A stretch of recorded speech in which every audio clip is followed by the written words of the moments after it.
So Nandan, welcome to NPC. Thanks, I Ravi. think this is, you've been here once at least before, I think. That's right. So thank you for coming in. It's not normally in our DNA to invite a cabinet minister to our software conferences. I'm honored. But there's a good reason we called you here today, and for that you were interested in coming and speaking to this community. We made an announcement just an hour ago to the press.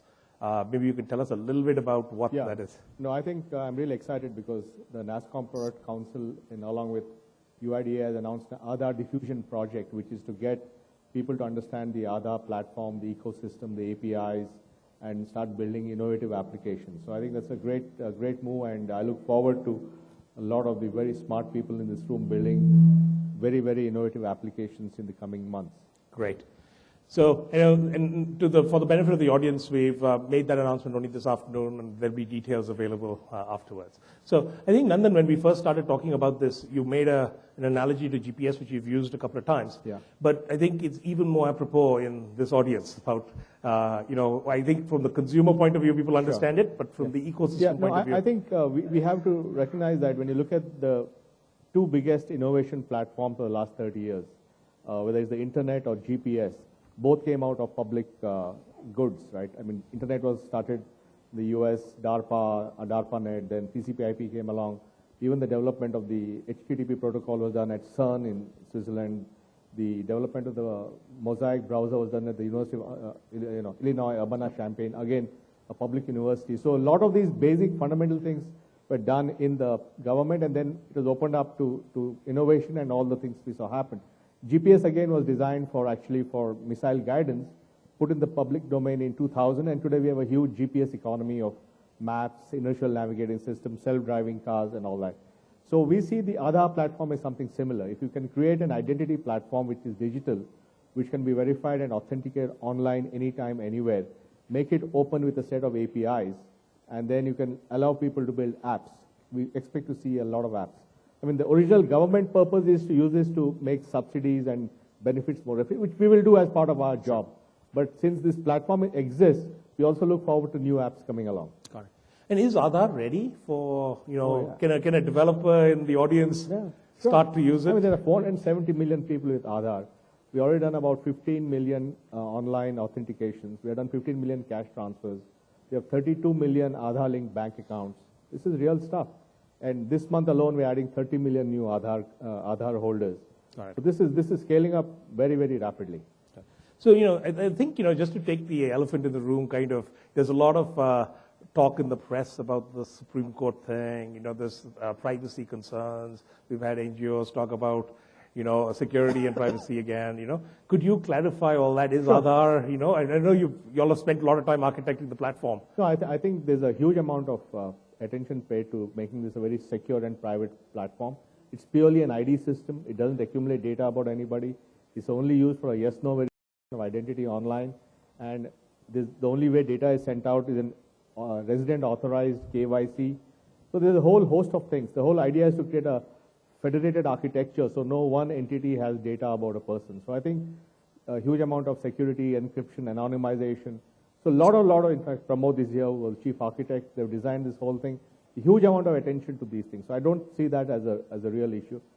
The Supreme Court thing, which is sub judice, in fact, today was supposed to be the hearing, is specifically about whether government programs should make it mandatory. It's really not the main thing. We see the platform as going to be huge in driving innovation, and so we look forward to that happening. Got it. So, in a startup in this room that's going to start leveraging the platform, and especially if they jump on and, any platform a startup engages with is a significant risk, right? Sure. Because it takes a lot of effort potentially to build to that. Yeah. So you would recommend that they should go ahead, not worry about all the flack you hear in the news. No. I think this is here to stay. I mean, 470 million people. Where else we have a platform with 500 million people? Right. Got it. So we're going to open it up to the audience too for lots of questions. So if people can, we get some mics in the aisles. We've got it in a relatively short session. So I'm not sure if the organizers in the back have the mics ready. But if there are questions, please start to put your hands up. We'll point to you, and then we can keep going. Yeah, we have one question there. Hello, Mr. Nilekani. Thank you very much for gracing the occasion here. I have a question for you which is not strictly Aadhaar, so I hope you and the rest of the audience here can forgive me for that. There are reports, unconfirmed in the press, that you are going to be standing for the South Bangalore constituency election. Okay, so that was the second elephant in the audience. Can you tell us a few of the use cases you're seeing? I mean, you're much more familiar with the potential of UID than I am. I think let me explain the 4 capabilities this is giving. The first is this is the only platform in the world where 500 million people have a unique number, and the system is designed using large-scale biometric deduplication to make sure that you get only one number.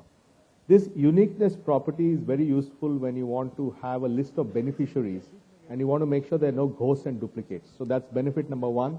That's what the government is going to use it for. That's what is going to drive huge amount of savings. India spends 300,000 crores a year on entitlement benefits. Even if you get a 10% productivity improvement in that, this thing pays for itself. So goal number 1 is uniqueness for housekeeping of databases. Second thing is that Aadhaar is the only platform which provides online authentication of identity using a biometric like a fingerprint or an iris or an OTP to a phone or an email ID. And therefore, for the first time, you have tokenless authentication. You don't have to distribute debit cards, PINs, passwords, none of that. You walk in, use your finger, your eye, or your phone, and you can authenticate yourself. So this online authentication anywhere, anytime, 24/7, and we have designed a system that can do 100 million authentications a day, will then be used by apps as a way to distribute cash or open a health record or whatever be the app. The third big use of this is it's also an electronic KYC.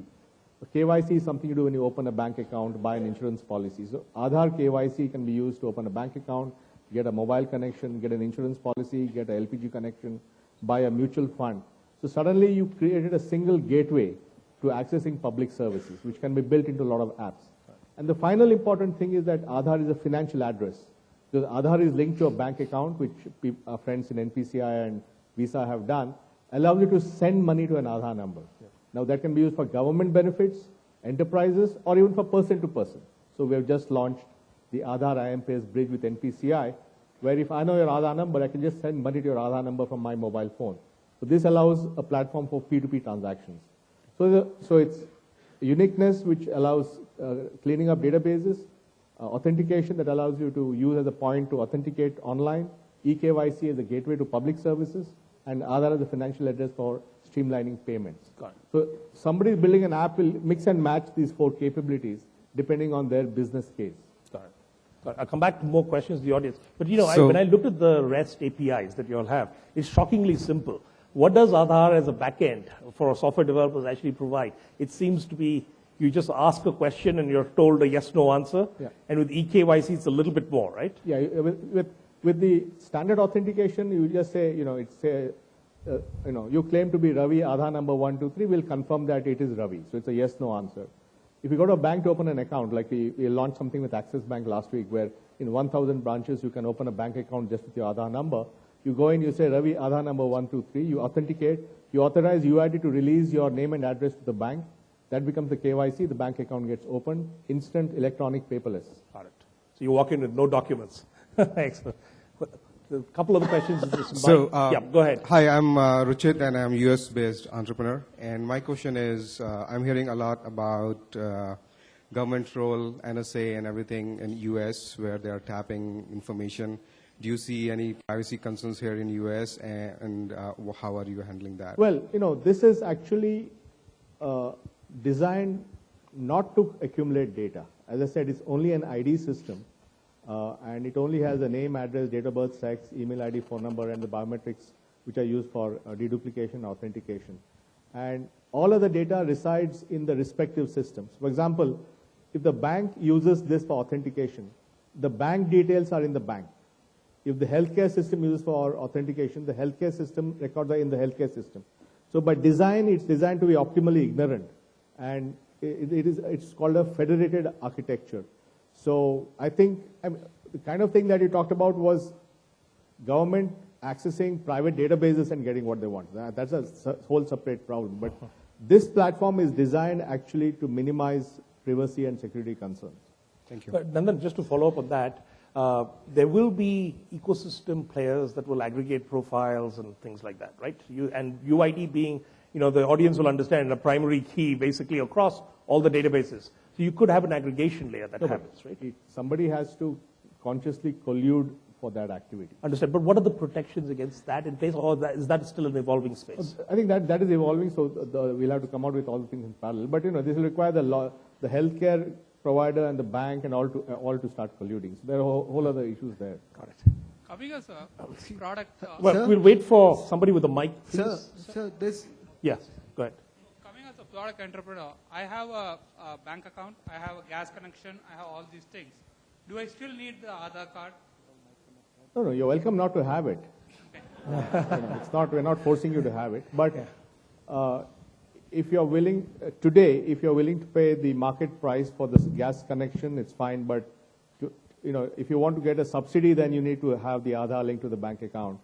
Or tomorrow, it's a convenience thing. Tomorrow, once you have an Aadhaar linked bank account, and let's say that and your taxi driver has one, and you take a taxi early in the morning to the airport, doesn't have change, you can just send money to the taxi driver's Aadhaar number, and it will electronically debit your bank account and credit his account in real time.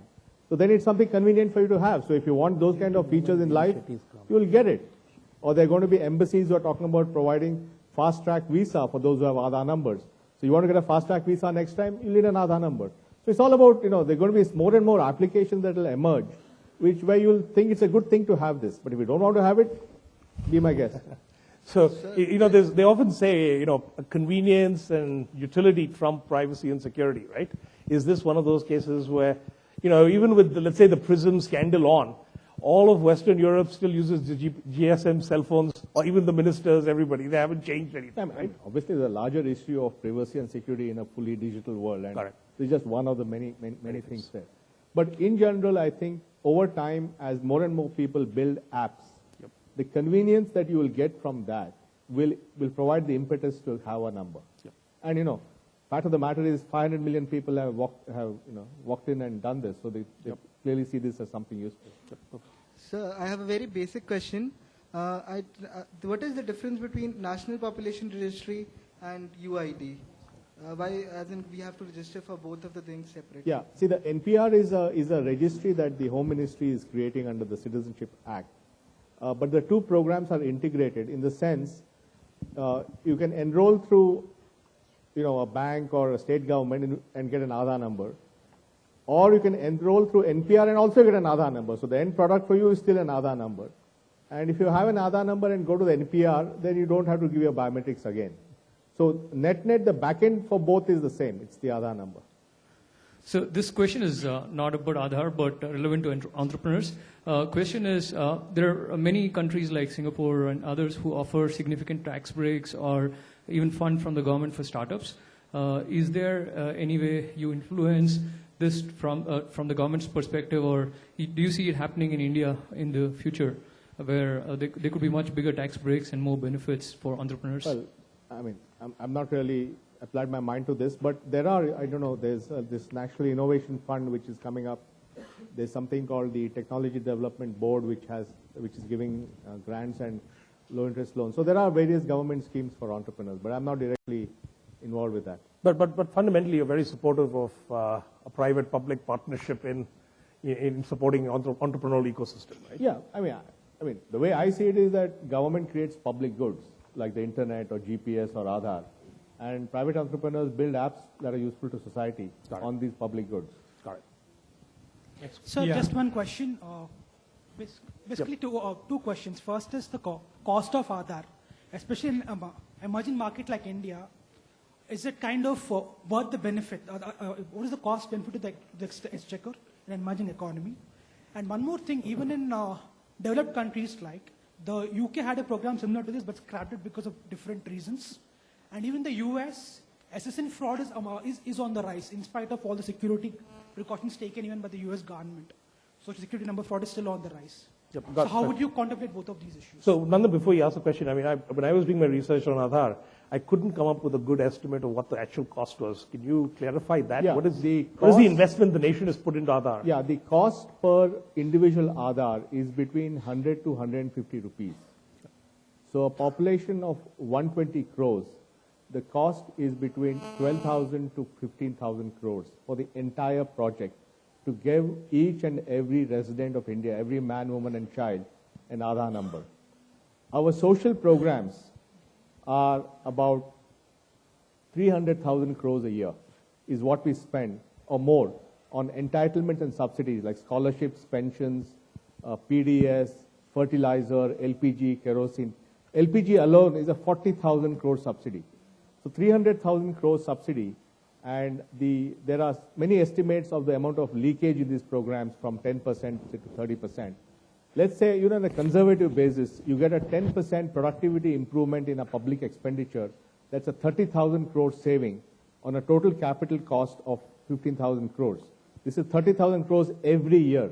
So this program pays for itself in a few months. We'll take one more question. Yeah. But you want the other part? No? Yeah. Okay. Yeah. No, I think the UK program and India has nothing to do with each other. In a country where everybody has a driver's license, a passport, and an EU card, it's not clear why you need one more card. But in a country like India, where half the children in some states don't have identity, can't get access to public services, can't travel, can't get jobs, can't get to school, it's imperative that we give them an online ID. And this program leapfrogs people from having no ID to a digital ID. I have a question on the editing of data. One second. You go there first, then come to you. Last two questions. Okay, so how do you keep the Aadhaar database updated? Let's say, for an example, a person died, and then how does it get updated?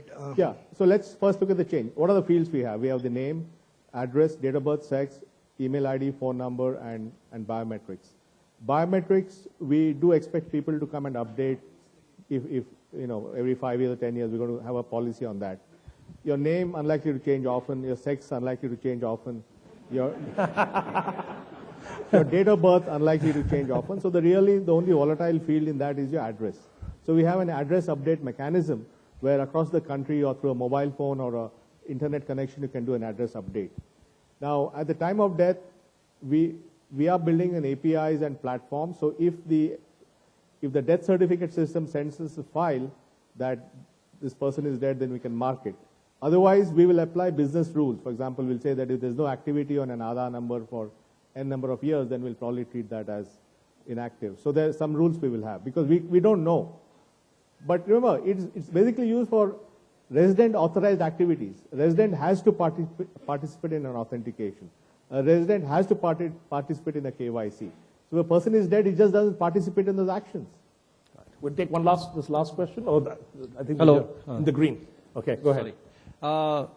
My question is, if I'm building an app on top of the Aadhaar platform, what is the mechanism for a private company to enroll itself? And what are the kind of costs that we incur for this? Is there a per transaction or per query cost? Great point. Yeah. To become a partner, you have to onboard with us and become an authentication user agency. Today we have maybe 50 to 75 companies and government departments who have become authentication user agencies. So they sign up an agreement with us, and they have to come through an authentication service agency which provides the network infrastructure. So most of our customers like you have signed up and become AUAs. As far as the pricing is concerned, we do intend to have a price on authentication and eKYC, but it's going to be very reasonable. In fact, tomorrow morning in Delhi, we have a pricing conference where we have called all our current ASAs and AUAs to debate and make sure that we have a reasonable pricing model. But the whole idea is to create a service that will be used for large-scale usage. As I said, we're designing the system for 100 million authentications a day. So we expect, the pricing will be very, very reasonable. And there is one question that a lot of people here have is, who owns this database? Is this UIDAI which owns this database? No, UIDAI is a Government of India department. This project is funded by the Consolidated Fund of India with parliamentary approval.